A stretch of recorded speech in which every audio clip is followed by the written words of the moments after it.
Jangan beli monitor VA kecuali yang mahal, bre.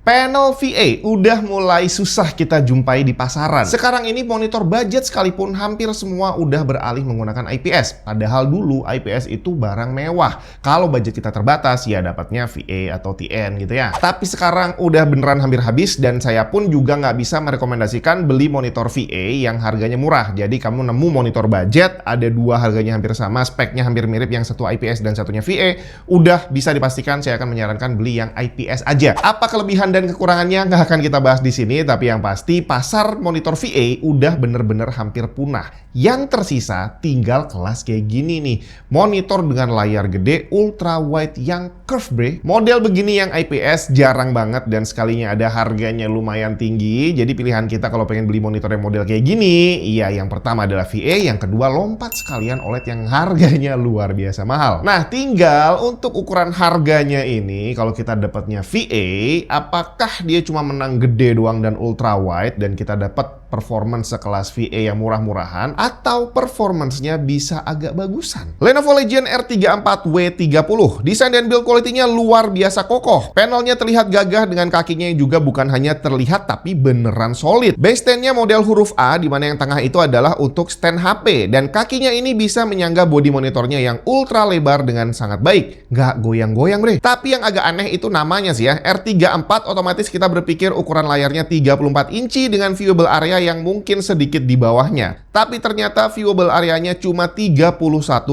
inci. Menggunakan panel VA yang nyaris frameless di ketiga sisi dengan resolusi 3440x1440. Untuk yang bingung posisinya, dia ada di atas 2K tapi masih di bawah 4K. Bedanya aspek rasionya 21:9, ultra wide bukan 16:9. Enak banget buat gaming, tapi sayangnya nggak semua game support ultra wide. Jadi akan ada beberapa game yang cuma tampil di tengah layar dan kanan kirinya hitam. Tapi untuk nonton film mantep banget karena bisa full screen tanpa black bar di bagian atas dan bawah. Refresh rate 180Hz dengan response time tertulis komplit di speknya. Bukan cuma 1 atau 2 millisecond, tapi ditulis lengkap per level overdrive berapa responnya. Paling kenceng 1 millisecond GTG di level 4 dan paling lambat 5 millisecond GTG di level 1. Maximum brightness 350 nits dengan kontras rasio ini yang cakep banget, 3000:1. Jauh lebih tinggi dibandingin IPS yang biasanya cuma di kisaran 1000:1 aja. Tampilan gambar harusnya terlihat lebih bagus dibandingin IPS. Color gamutnya 99% sRGB dan 90% DCI-P3. Connectivity ada 2 HDMI 2.1, 1 DisplayPort 1.4, 1 audio jack 3,5 mm,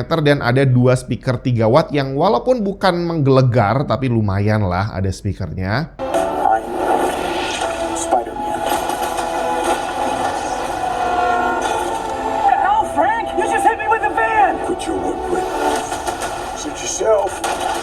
Untuk ergonomisnya dia ada height adjustment, bisa tilt dan swivel muter kanan kiri, tapi tentu saja nggak bisa pivot, nggak bisa di-rotate karena kepanjangan, bre. Tombol OSD menggunakan joystick yang posisinya juga lucu, bukan di tengah dan bukan juga di pinggir, tapi 3/4 jalan. Gimana dengan performance-nya? Kita mulai dari yang paling basic, apakah monitornya bisa memicu mual dan muntah? Kalau dari panelnya sih aman. Pada luminance 100 nits yang saya dapat di level brightness 49%, deviasi terang gelapnya cuma 4% aja, jadi sangat aman, tidak berpotensi bikin pusing. Tapi ini monitor ultra wide dan curve, di mana posisi pandang idealnya ada di tengah layar. Agak geser dikit bisa bikin mata kurang nyaman gitu lah ya, karena sudut pandangnya nggak pas. Untuk latency, buset, ini kenceng banget, bre. Latency terendahnya 0,02 millisecond, nyaris instan dengan average dan 50th percentile-nya di kisaran 2,8 millisecond. Delay-nya sangat minim. Untuk warna, gamut coverage-nya 98% sRGB sesuai dengan spek, tapi untuk DCI-P3-nya hanya bisa 84% aja, walaupun volumenya lebih dari 94%. Meleset dikit nih koordinatnya. Untuk kualitas warna bawaannya pada mode standar yang jalan sRGB, setting brightness bawaannya not bad di set 145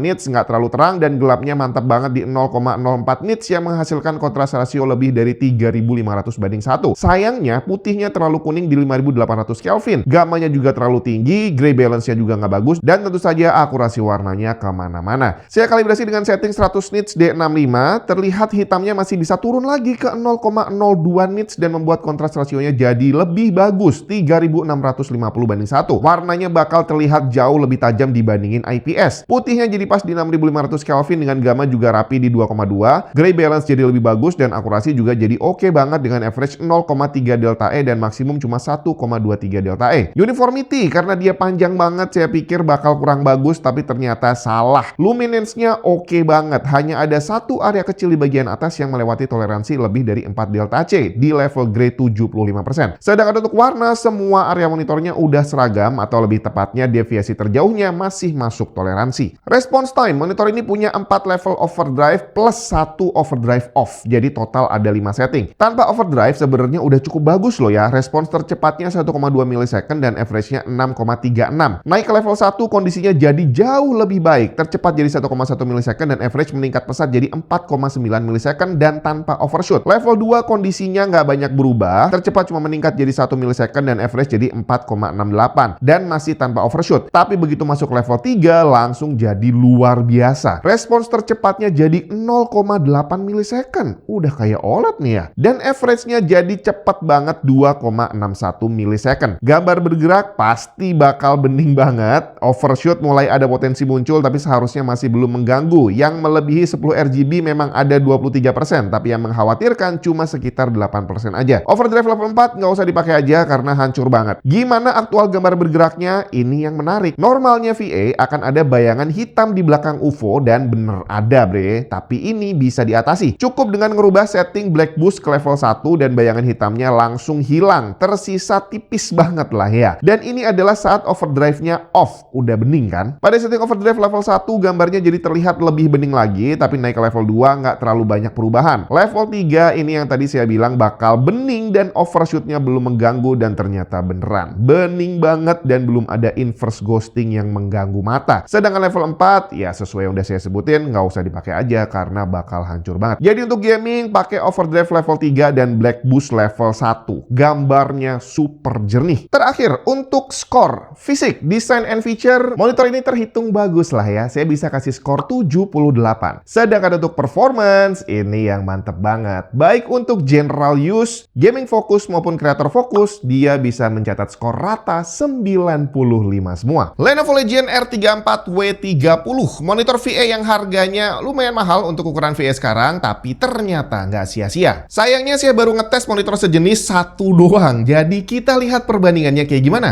Saya bandingkan dengan MSI MAG 345CQR yang pernah saya tes sebelumnya tapi belum pakai sistem baru. Jadi yang bisa saya bandingin cuma beberapa parameter aja. Dari harga dulu, di mana MSI harga termurah yang bisa saya temui di kisaran 4,5 jutaan. Sedangkan untuk Lenovo Legion R34W340 ini sedikit lebih murah di kisaran 4,2-4,3 jutaan. Speknya hampir mirip. Sekilas perbandingan performance pada mode sRGB bawaan monitornya, kontras rasio MSI hanya 2030/1, sedangkan Lenovo bisa menyentuh 3500/1, jauh lebih bagus. Untuk menyamakan parameter, kita lihat hasilnya setelah terkalibrasi. Pada luminance 100 nits, MSI hanya sanggup menampilkan hitam maksimal di 0,06 nits, dan kontras rasionya nggak sampai 1500/1. Sedangkan Lenovo Legion hitamnya bisa menyentuh 0,02, dan hasilnya kontras rasionya jauh lebih bagus, lebih dari 3600/1. Gaming performance lebih gila lagi. Pada setting overdrive terbaik di kedua monitor, MSI mencatat respons tercepat 1,1 milisecond dan average-nya 7,45. Sedangkan Lenovo menggila. Respons tercepatnya 0,8 milisecond dan average hanya 2,61 milisecond. Jadi harganya lebih murah tapi performance-nya jauh lebih bagus baik untuk warna maupun untuk gaming. Gimana? Lumayan mantep nggak tuh? Ada beberapa alasan saya nggak suka dengan panel VA. Yang pertama adalah black smear. Jadi gambar bergerak itu ada bayangan hitamnya. Hampir semua panel VA yang pernah saya tes seperti itu. Tapi yang ini enggak. Bayangan hitamnya tipis banget, hampir mirip sama IPS. Kemudian alasan kedua saya nggak suka VA adalah viewing angle-nya. Jadi kalau kita agak miring dikit, warnanya berubah gitu ya. Dimana dengan model curve kayak gini, hal itu bisa sangat diminimalisir. Karena dari ujung ke ujung, selama kita ada di tengah, warnanya akan selalu sama. Karena semua bagian monitornya akan menghadap langsung ke mata kita. Cuma kekurangannya kita harus ada di titik yang tepat. Dimana curve monitor ini adalah 1500R. Berarti posisi kita harus benar-benar di tengah dengan jarak jarak kurang lebih 1,5